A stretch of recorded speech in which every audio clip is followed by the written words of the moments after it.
La tragedia llamó de nuevo a las puertas del Sáhara. Lo que en los arranques del Neolítico hace 10.000 años fue un paraíso, se vio condenado una vez más por el caprichoso destino. Y el inmenso vergel empezó a acusar unos insólitos y preocupantes síntomas.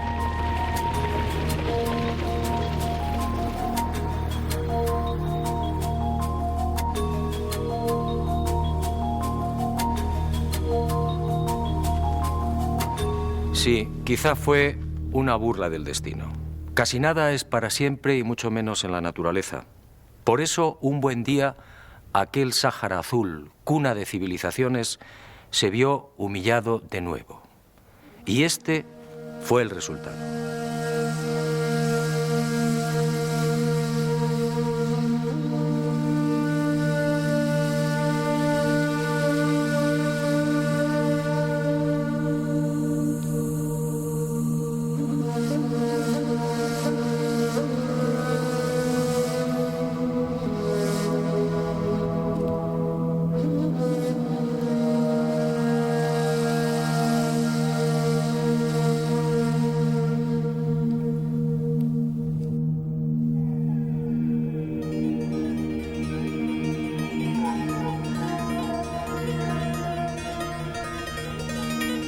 En realidad, el proceso de desertización del Sáhara fue tan lento y progresivo como la aparición del bello y exuberante jardín. Los científicos no terminan de ponerse de acuerdo, pero todo apunta hacia una fecha fatídica, más o menos hacia el 8000 antes de nuestros días. En ese tiempo algo cambió. Los monzones perdieron fuerza y lentamente se retiraron del paraíso. Las lluvias se hicieron más esporádicas y los ríos, antaño generosos, fueron secándose ante la desesperación de un mundo habituado al verdor y la abundancia. El laberinto de lagos, entre ellos el gigantesco Chad, quedó reducido poco a poco a un puñado de cenagosas y malolientes charcas. Y los barcos varados avisaron. El primero en ser derrotado fue el territorio líbico.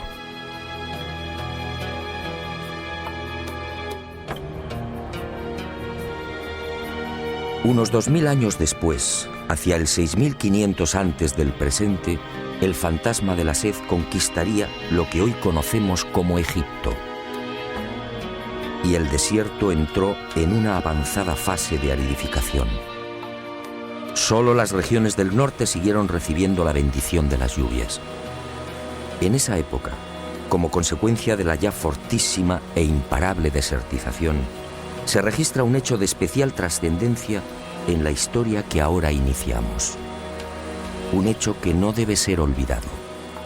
Hacia el 6500 antes de nuestros días, las comunicaciones entre Egipto y el Sáhara quedaron prácticamente cortadas. Los puntos de agua se han extinguido.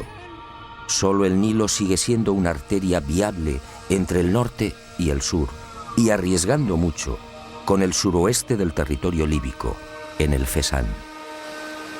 He dicho bien, comunicaciones cortadas.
la maldición siguió propagándose.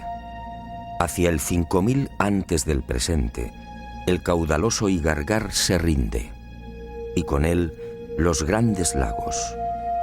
El proceso es inexorable. La cuenca lacustre se evapora transformándose en blancas y espesas salinas.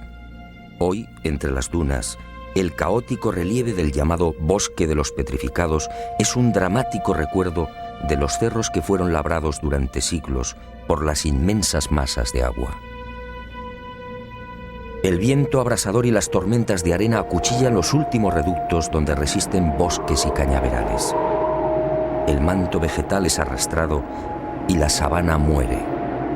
El Sáhara queda desnudo, cubierto ahora por mesetas graníticas, guadis polvorientos y un ejército de dunas movibles que devora cuanto encuentra a su paso. Muerte, sed y desolación. Ese será el resultado. Y se produce lo inevitable. Aquellos pueblos, autores de los grabados y pinturas rupestres, los descendientes de los hombres que conocieron a los cabezas redondas, abandonan finalmente el Sáhara. Huyen. Del viejo jardín queda muy poco. Solo el flanco occidental del Sáhara y algunas franjas interiores resisten. Pero la suerte está echada.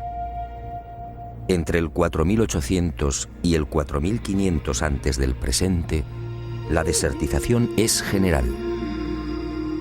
Las ciudades han sido abandonadas, los pozos cegados. Ya nadie pinta en los abrigos rocosos.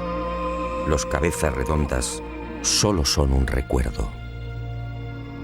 Un total de 5000 kilómetros desde el Atlántico al Mar Rojo y casi 3000 desde el Atlas al Sudán es engullido por el amarillo, el rojo y el negro.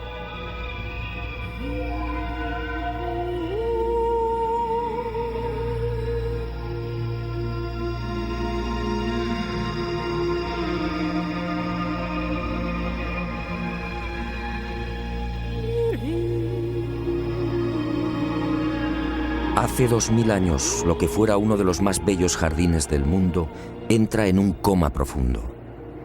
El encefalograma de la vida es casi plano. Solo los vegetales xerófitos hunden sus profundas raíces en una tierra que nadie quiere. El Sáhara mira al cielo, pero las lluvias se han ido con los dioses. Hoy las precipitaciones apenas reúnen 100 milímetros al año.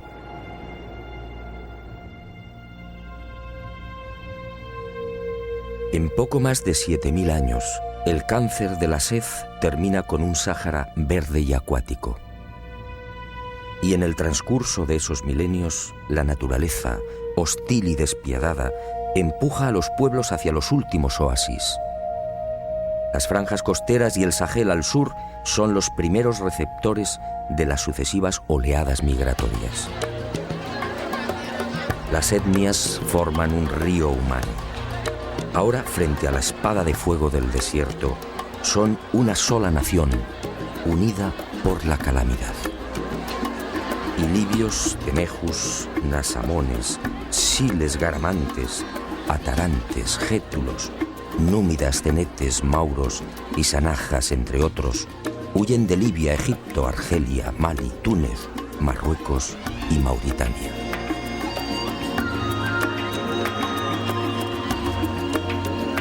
Y el mundo asiste a uno de los primeros, más intensos y dramáticos movimientos de masas de la historia. Una migración desesperada que lentamente provocaría el nacimiento de unas culturas insospechadas.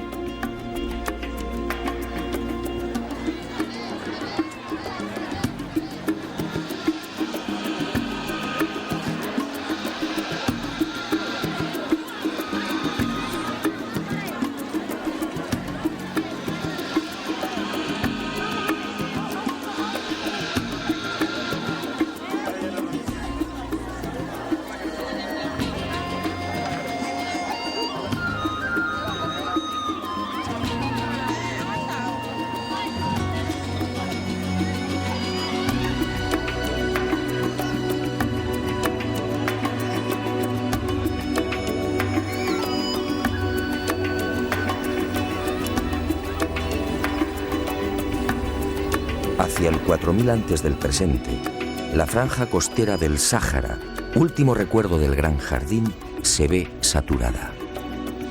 Miles de seres humanos continúan desembocando en ella. Y los más audaces toman la decisión de aventurarse en la mar a la búsqueda de un futuro más seguro y prometedor. Es así como los desahuciados pobladores del Sáhara inician la conquista de lo que mucho después llamaríamos Europa.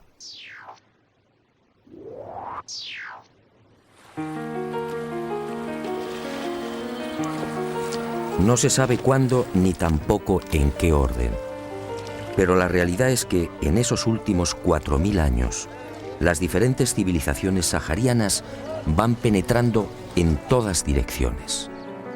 Unas eligen la península ibérica, otras arriban a las islas del Mediterráneo, y de allí con toda probabilidad saltan a Italia y Grecia, perdiéndose hacia el este. Algunos pueblos marchan hacia las sabanas del centro y oeste de África. Otras llegan a las Islas Canarias. Finalmente, el hambre y la sed los instala también a orillas del Nilo. El hombre moderno tiene la tendencia a asociar esas corrientes migratorias en la lejana antigüedad con la imagen de unos hombres primitivos, huérfanos de ideas y de cualquier manifestación cultural. Grave error. No fue este el caso de los pueblos saharianos que invadieron la cuenca mediterránea, Canarias y el actual Egipto. Lo hemos visto con anterioridad. Las pinturas y grabados del desierto son elocuentes. Conocían la domesticación, vestían ropajes inusuales para la época, practicaban un aseo refinado, enterraban a sus muertos, sabían de la divinidad, eran expertos navegantes, comerciaban y se relacionaban con las restantes etnias y, en fin, disfrutaban de una singular escritura común, el bereber.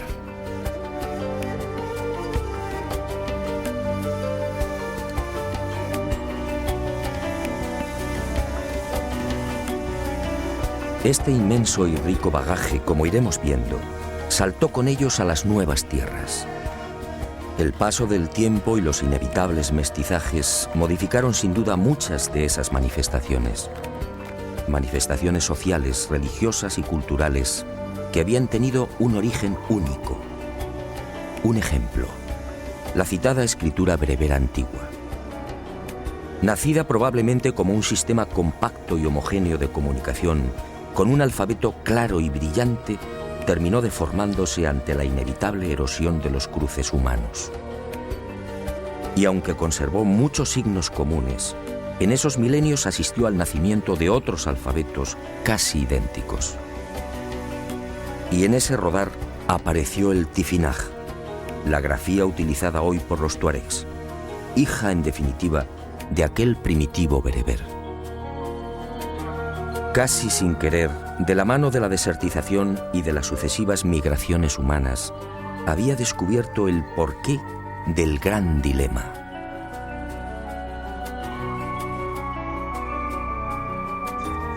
¿A qué obedeció la desaparición del genuino significado del bereber antiguo? Ahora empezaba a comprender.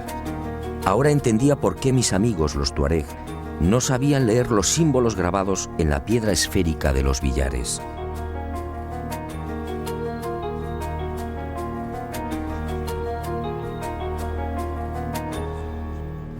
Como usted puede imaginar, esta insólita historia me llevaría muy lejos.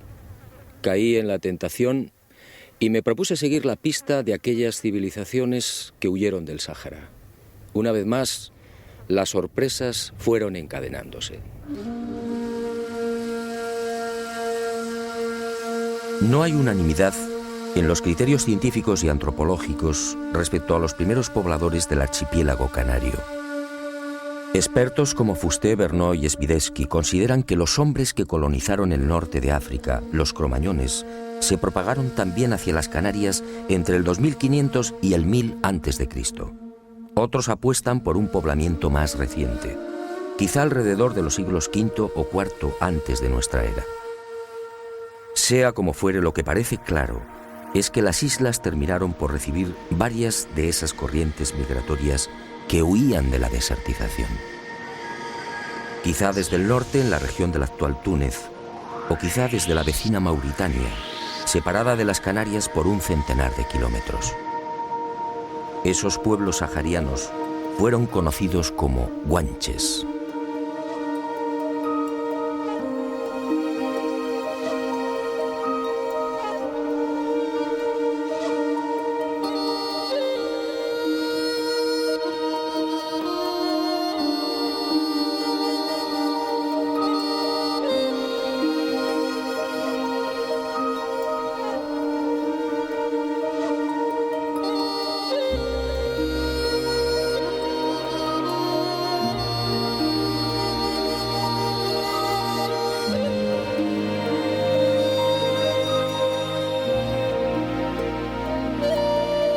Los guanches, una raza espléndida y singular que terminaría siendo diezmada por los españoles en nombre de la cruz y de una supuesta civilización superior.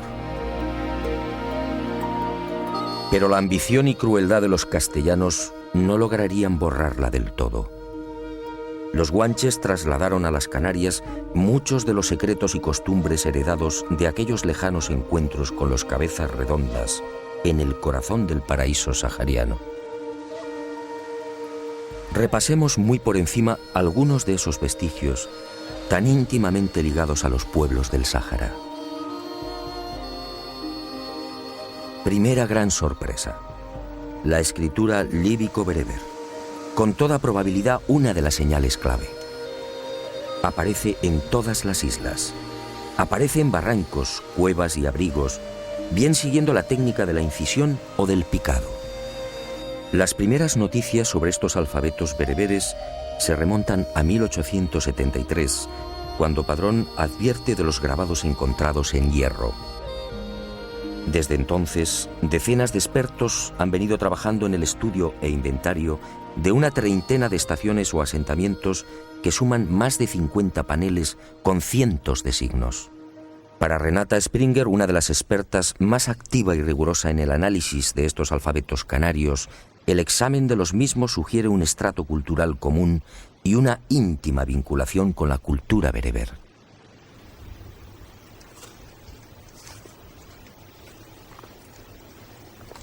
Para Renata, que ha investigado durante años los grabados del norte de África, y para la casi totalidad de los especialistas, las coincidencias entre aquellos y los signos hallados en el Hierro, La Palma, Gran Canaria, Tenerife, La Gomera, Lanzarote y Fuerteventura son abrumadoras.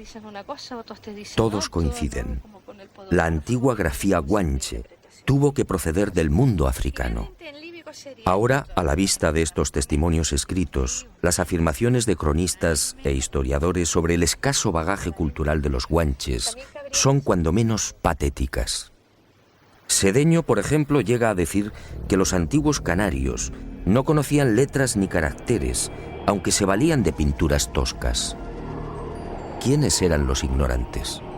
¿Los vencedores o los vencidos?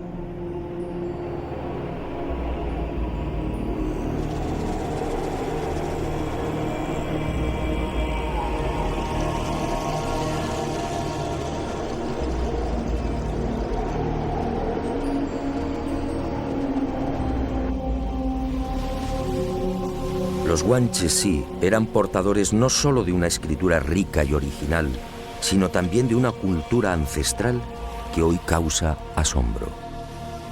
Según la antropología biológica, se trataba de un pueblo de raza blanca, con un 80 o un 90% de individuos de cabellos y ojos oscuros. Solo los del norte, en un 10 o un 20%, eran rubios, con ojos claros. La genética, muy recientemente, ha venido a confirmar las sospechas de lingüistas, arqueólogos y antropólogos. Los genes de los guanches proceden del mundo bereber.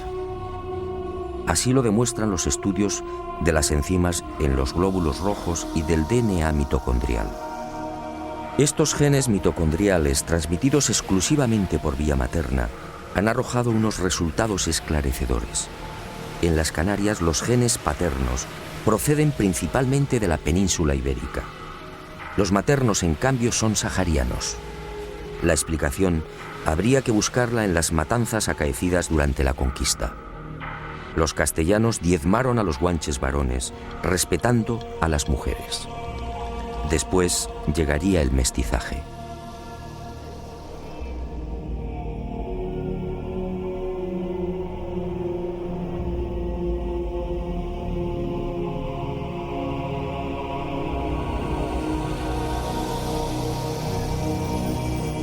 Guanches en general robustos, bien adaptados al terreno, de tallas notables con una media de 1,70 metros para los hombres y 1,56 para las mujeres.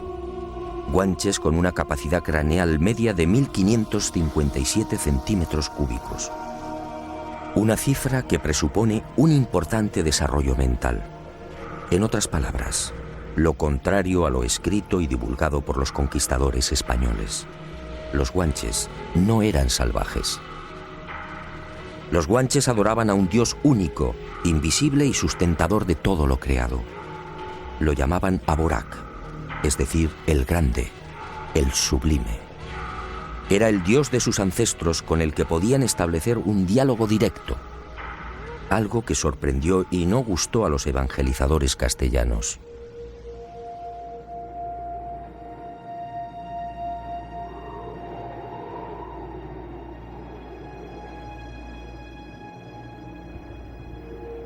Los guanches practicaban el bautismo sobre las cabezas de los niños, y la mujer que derramaba el agua quedaba emparentada con los padres. Los guanches disponían de templos en los que se encomendaban a Dios. Los llamaban Almogaren, Casa Santa, y subían a las más altas montañas para invocar a la divinidad, tal y como era costumbre entre los antiguos pobladores del Tassili. Los guanches sorprendieron una y otra vez a los conquistadores españoles. Sus mujeres se apartaban del mundo, aislándose en cuevas y ejerciendo la oración y la contemplación. Los monasterios, en efecto, ya estaban inventados. Las mujeres guanches fueron sacerdotisas y también amazonas, guerreras y cazadoras, otra herencia sahariana. La mujer guanche, como sucede entre los tuaregs, gozaba de una alta consideración y respeto. Podía sentarse en el trono y gobernar al pueblo, como ocurrió con la mítica Tin Jinan, la mujer gigante que veneran los tuaregs.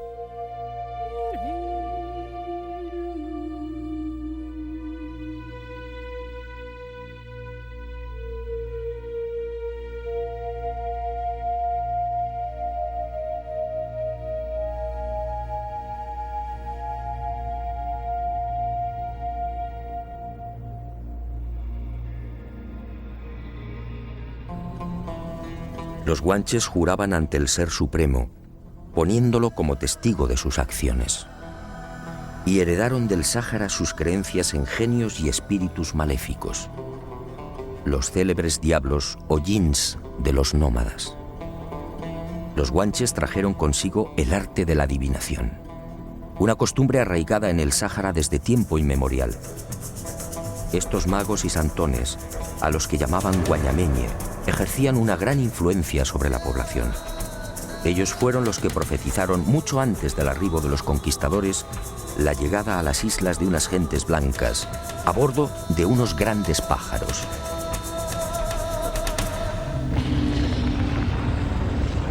Y del mundo bereber proceden igualmente sus ideas sobre las fuerzas del mal. Al infierno lo llamaban Egeide. De ahí procede el término Teide, la montaña que rugía, temblaba y arrojaba fuego. La religión de las puertas infernales y del río ardiente y subterráneo por el que navegaban los muertos fue otra de las herencias saharianas, practicada por los pueblos que emigraron del desierto. Después, mucho después, el cristianismo haría suya esta prehistórica concepción de las puertas del infierno y del bautismo.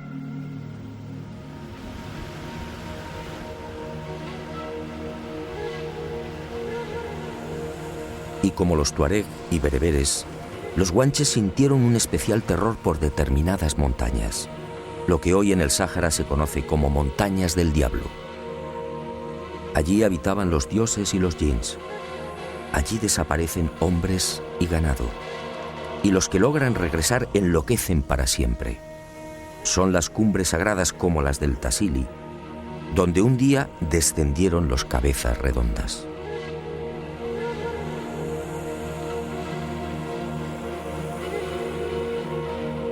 Allí dejaban los guanches y aún dejan los tuaregs toda clase de pequeñas cerámicas a manera de exvotos. Son ofrendas y peticiones a la divinidad. Allí quemaban los guanches hierbas olorosas exactamente igual que los bereberes de hoy. Y eran los guanches gentes alegres y festivas, amantes de toda suerte de juegos y desafíos. Uno de ellos consistía en el levantamiento de piedras. Enormes rocas que alzaban a pulso, desplazándolas por hombros, cuello y espaldas. Un deporte tradicional entre los vascos, otro pueblo que también emigró del Sáhara. ¿Y de dónde aprendieron los guanches a comunicarse con el lenguaje de los silbidos? ¿Cómo explicar que esa misma técnica sea utilizada aún entre los nómadas y pastores del Sáhara?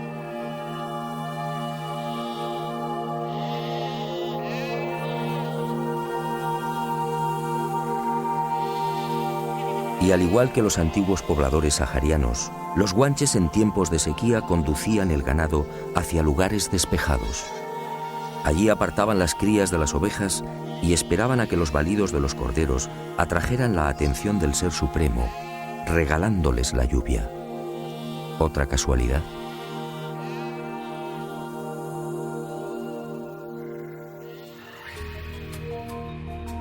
Grabados de pies humanos en Canarias y Argelia. Otra señal del origen común de bereberes y guanches. Nadie en realidad ha sabido interpretar su significado.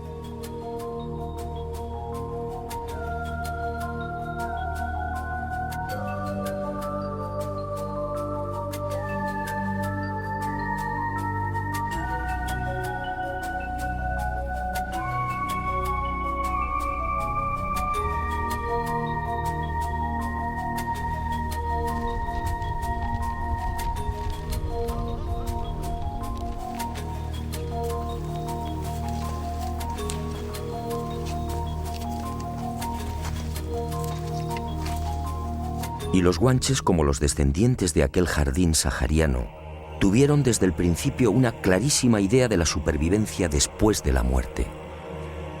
¿Quién les enseñó? Y lo más intrigante, ¿dónde y cuándo aprendieron a momificar? Aunque las técnicas guanches no son idénticas a las egipcias, no pude evitar un lógico pensamiento. Si guanches y egipcios emigraron del Sáhara, lo más probable es que el arte de la momificación partiera de una enseñanza común.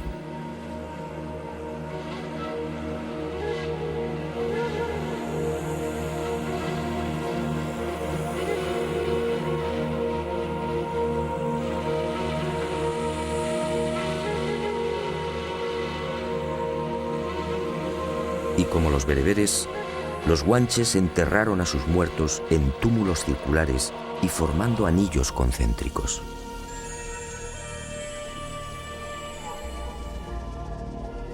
Los guanches disponían también de una profesión que, a mi entender, nos empuja a reflexionar sobre otros pueblos igualmente salidos del Sáhara: los embalsamadores. Hombres y mujeres especializados en el lavado de los cuerpos, en la extracción de las vísceras y en el relleno de los restos. Este proceso, conocido como mirlado, solo podía ser desarrollado por unos especialistas que jamás tenían contacto con el resto de la comunidad. Eran los apestados, hombres y mujeres que no podían ser tocados y que recibían el alimento a distancia.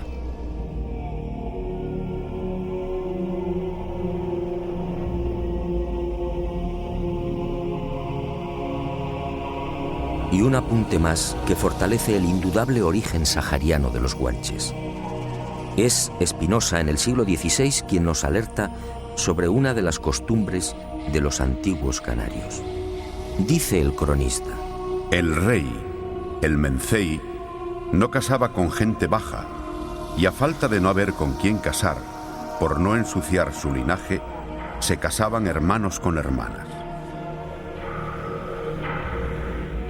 Los guanches en efecto practicaban la endogamia de linaje, exactamente igual que los faraones egipcios.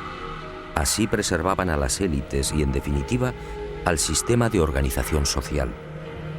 ¿De dónde partió esta costumbre? No es sospechoso y significativo que ambas culturas, guanche y egipcia, procedieran del Sáhara. Como sospechosa es la habilidad de los guanches para trepanar. Otra habilidad compartida con los egipcios. ¿Cómo supieron los guanches que estas perforaciones frontales o parietales aliviaban y mejoraban a los enfermos y heridos? Los guanches, sí. Una magnífica cultura que, como escribió Cuscoy, fundador del Museo Arqueológico de Tenerife, llegó en silencio, vivió en silencio y desapareció en silencio.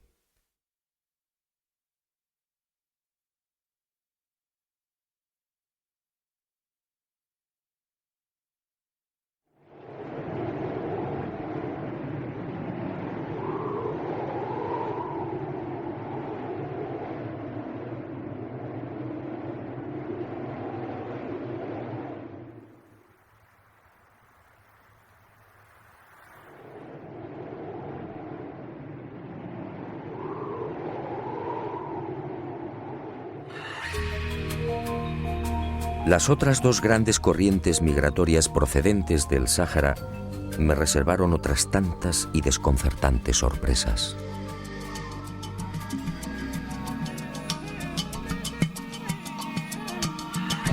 Durante meses proseguí las indagaciones.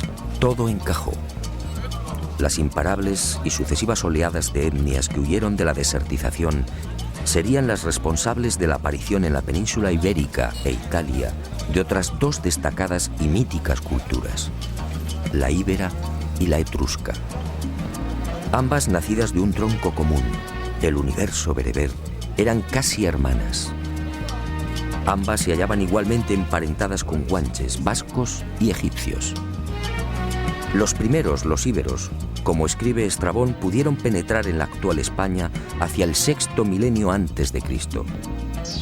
Cruzaron el estrecho de Gibraltar y durante esos miles de años fueron conquistando un territorio semivacío, ocupado por primitivos y toscos cazadores.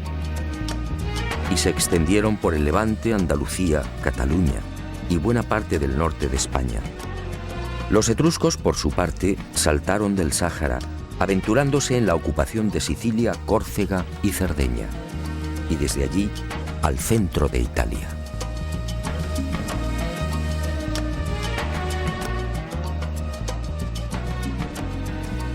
Estas hipótesis sobre los orígenes de íberos y etruscos no son aceptadas por muchos de los historiadores. Para estos expertos, los íberos llegaron de Asia o sencillamente eran oriundos de la península ibérica.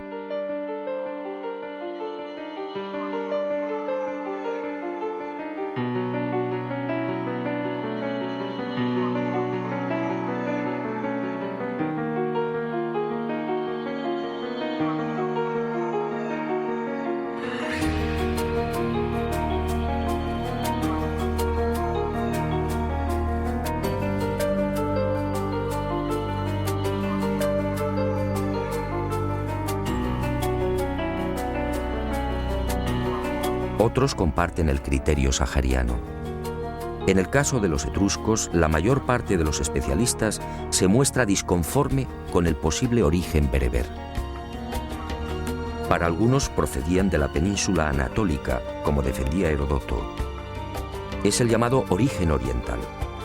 Para otros, los etruscos nacieron en la propia Italia, tesis defendida por Dionisio de Halicarnaso. Por último, hay quien defiende el origen centroeuropeo, como postulaba Niebuhr. La verdad es que al analizar algunos de los rasgos y características principales de ambos pueblos, la única tesis coherente es el bereber. Veamos hasta dónde llegan esas aplastantes coincidencias.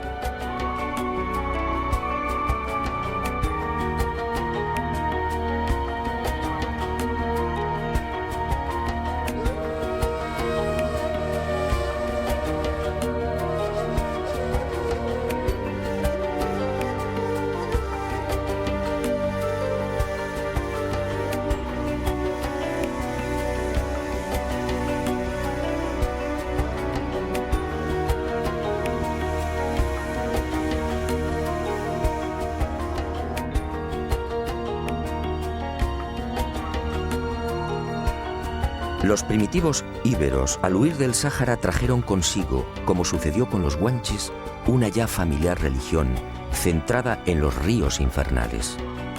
Una religión gemela a la bereber, en la que grutas y montañas ocuparon un lugar destacado. Eran las puertas del infierno, con un verdugo que atormentaba a los muertos, Caronte. Eran centros sagrados en los que también depositaban exvotos y ofrendas olorosas. Exvotos en bronce o cerámica, depositados en troncos de árboles, grutas o hendiduras de las rocas, exactamente igual que guanches y bereberes.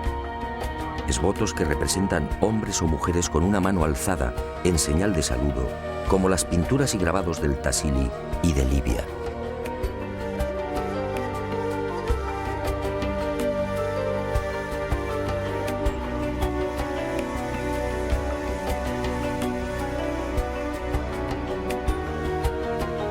Una religión que entronizó también a la diosa madre.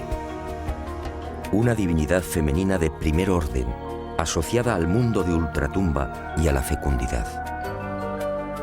Los íberos tenían plena conciencia de la vida después de la muerte.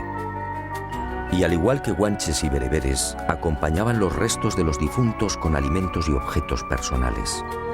Incineraban a sus muertos y depositaban las cenizas en urnas, exactamente igual que los etruscos. Y me pregunto, si ambos pueblos hubieran sido autóctonos, ¿cómo explicar tan singular coincidencia?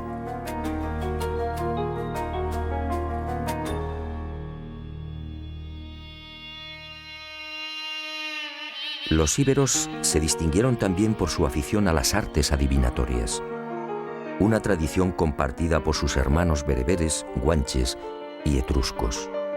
¿Casualidad? ¿Y qué decir del vestuario y las joyas? El ajuar íbero solo es comparable al etrusco. Polibio habla de las ricas capas de lino teñidas en púrpura y usadas por los turdetanos y mercenarios ibéricos de Aníbal. Bajo estas túnicas los hombres lucen otros vestuarios ajustados, con hermosas y anchas hebillas de oro y plata. En las mujeres, la vestimenta es más espectacular. Está formada por una superposición de túnicas con capas bordadas que reposan sobre los hombros. Y se tocan con velos y chales. Colgantes, brazaletes y collares finamente trabajados decoran las esculturas en piedra y los bronces hallados en decenas de asentamientos. Unas vestiduras, tocados y adornos que ya hemos visto en los grabados y pinturas de hace 10.000 y 9.000 años en el Sáhara. Toda una herencia bereber que se refleja igualmente en la extraordinaria pasión de los íberos por el toro y los seres sobrehumanos.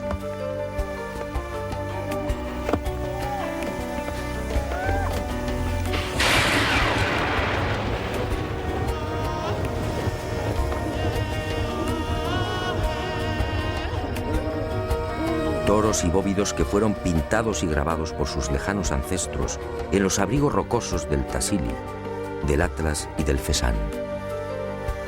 Seres monstruosos, alados, con cabezas de felino o de perro, pintados y grabados a cientos en el corazón del Sáhara.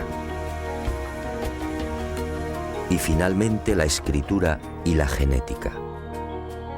Aquella prodigiosa cultura dejó múltiples ejemplos de sus alfabetos, muchos de ellos alterados ya por las lógicas influencias de otros pueblos. Hasta el momento han sido hallados más de 600 testimonios escritos. Y al examinarlos aparecen nuevamente los viejos y ya familiares símbolos que integraron el bereber antiguo, exactamente igual que en la escritura guanche, exactamente igual, como veremos, que en la escritura etrusca. Pero por si no habían suficientes pruebas que demuestran el claro origen sahariano de los íberos, la genética entró nuevamente en acción. Y un equipo del doctor Antonio Arnaiz, catedrático de la Universidad Complutense de Madrid, viajó por el norte de África examinando los potenciales genéticos de los bereberes. Al compararlos con los de los españoles, legítimos descendientes del pueblo íbero, los resultados fueron abrumadores. Los genes HLA de unos y otros conservan el mismo sustrato. En otras palabras, íberos o españoles y bereberes poseen un origen común. Pertenecen a la misma raza. Al igual que a los guanches, la desertización los expulsó de su verdadera patria.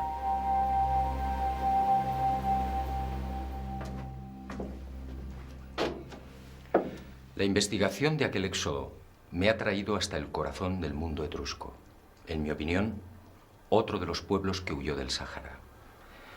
Aquí, en esta tumba y en otras similares, he encontrado lo que buscaba: las puertas del infierno.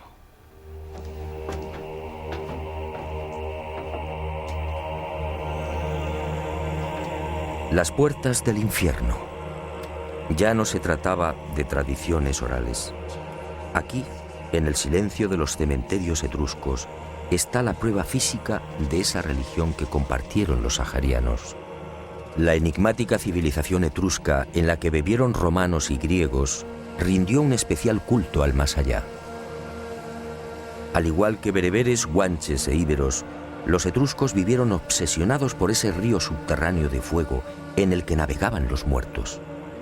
Un río infernal, un río angustioso al que se tenía acceso por estas puertas. La religión de las puertas todavía vigente entre los pueblos saharianos. Otra evidencia de aquel tronco común. Evidencias las encontramos a decenas.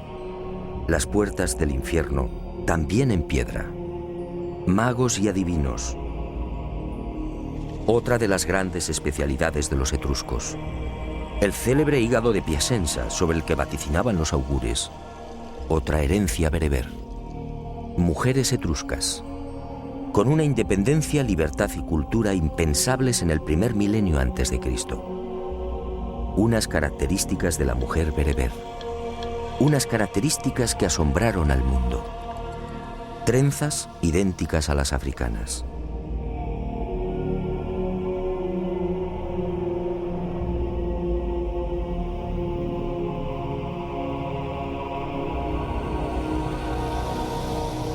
Túmulos circulares como los construidos por sus antepasados en el Sáhara.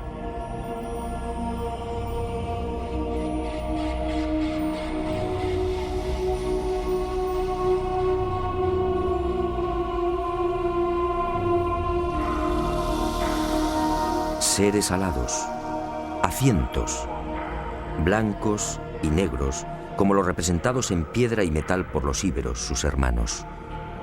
Seres con largas orejas posteriormente llamados sátiros, idénticos a los pintados y grabados en el Sáhara.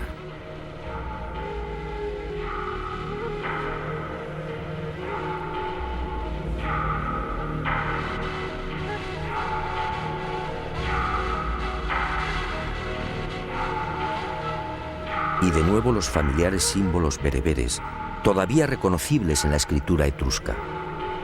Una escritura, insisto, que partió del lenguaje común sahariano y que, como sucedería con la íbera, fue deformándose, presionada por múltiples influencias. Bereber antiguo en la escritura guanche, en la íbera y en la etrusca. ¿Casualidad?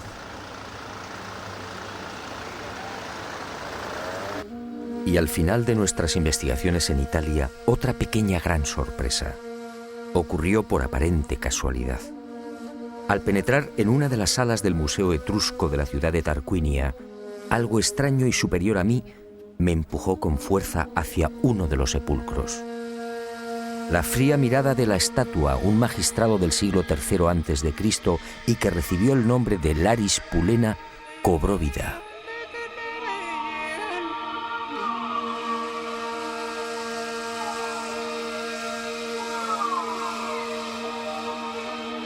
Llegué a su altura y la mirada de piedra de Laris se clavó en mí.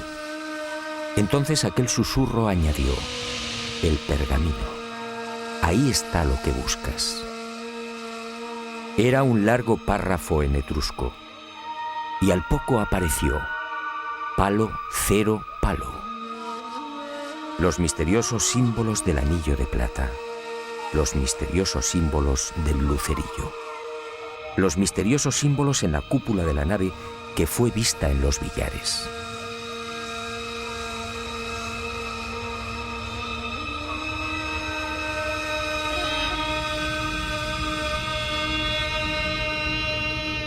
y comprendí.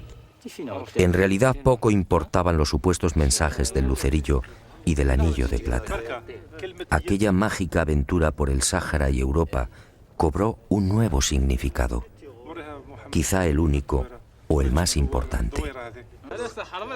Aquel intrigante palo, cero palo y el resto de los signos bereberes no eran otra cosa que unas sabias flechas indicadoras. Las pistas que me habían conducido a una realidad tan profunda como ignorada.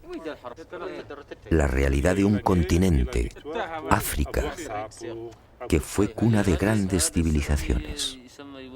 África, hoy abandonada y despreciada por un hombre blanco que paradójicamente salió de ella.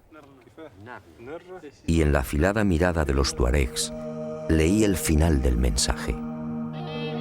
Escribamos de nuevo la historia.